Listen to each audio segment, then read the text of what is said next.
Pinaysic Society Devotion of Pastor Alexander Robinson Batch 3. At ang topic po ang tatalakayan natin ngayon ay ano ang tunay na kahulugan ng Zion. Ngayon po ating Bible verse ay tungkol sa Isaiah chapter 2 verses 1 to 1. At sa po natin ang ating puso-puso sa mga nagsakitan ng Diyos.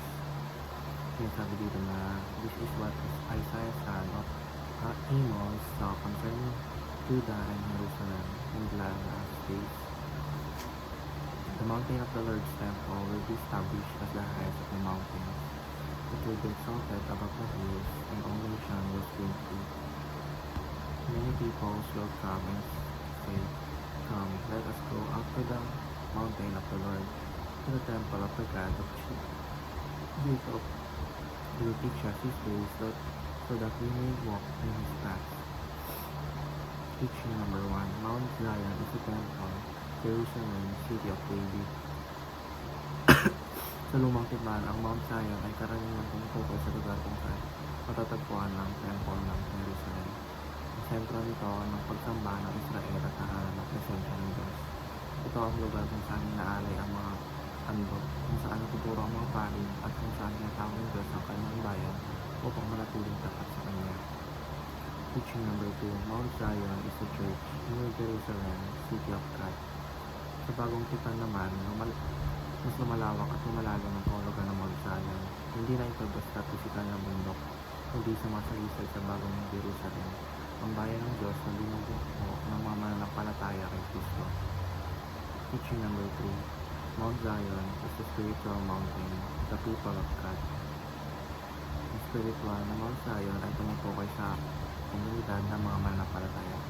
Ang mga Kristiyano ay tinawag upang magliwanag sa mga bansa.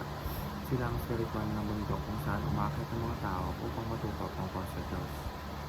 Application number 1. Study the Old Testament in light of the New Testament.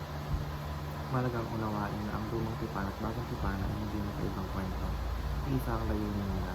Maraming pangako, prophecy at simbolos ng lumang tipan ang natupad kay Jesus.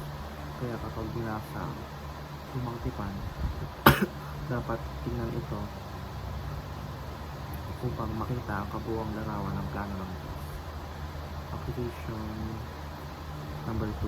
Understand how the NT writers explain the OT writings.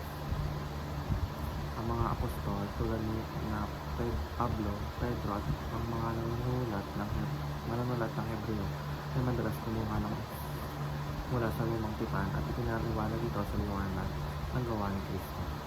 Application number 3. Discover how King Jesus and his people, the church, fulfilled the prophecies of the Bible. Maraming prophecy sa lumang tipan ang sasaad ng pagdating ng Mesaya at ang pagtatag ng kaharian ng Diyos. Sa bagong tipan, makikita natin na si Jesus ang katuparan nito at ang bilang kanyang iglesia ay bahagi ng plano ng Diyos upang ipalaganap ang kanyang kaharian. Yun lamang po ang aking devotion.